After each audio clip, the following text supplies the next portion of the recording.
How to fix location is not available error on Windows 11 or Windows 10. If you're seeing the location is not available error on Windows 10 or 11 when accessing a folder, drive, or external device, don't worry, I'll show you multiple ways to fix it, so let's get started.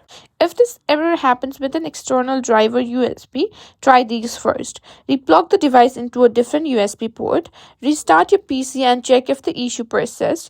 Try using another computer to see if the drive is accessible.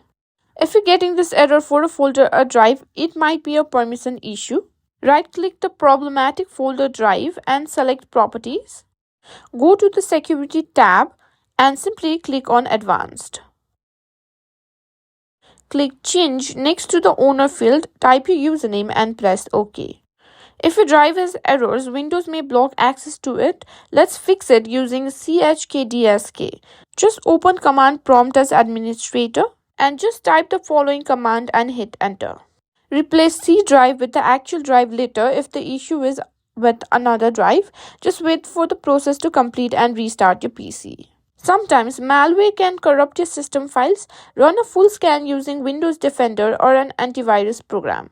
Open Windows Security, go to Virus and Threat Protection and simply click on Quick Scan or Full Scan. Wait for the scan to be complete. Lastly, if nothing else works, you might need to reset Windows. Open Settings, go to System, and on Recovery, simply tap on Reset this PC.